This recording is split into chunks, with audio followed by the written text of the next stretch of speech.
halkani waa hoolka shirarka ee General Cabdicaziz Sheekh Xasan oo ku yaalo magaalada Minneapolis, Minnesota. Hoolkan oo qaada ilaa iyo 60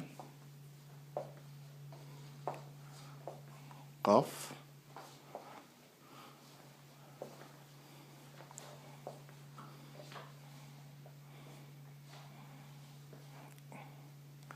wuxuu ku yaalaa adreesku waa 1111 South 8th Street, apartment 212, Minneapolis. waa kana hoolkii waa hoolkii shirarka ee General Cabdicaziz Sheekh Xasan.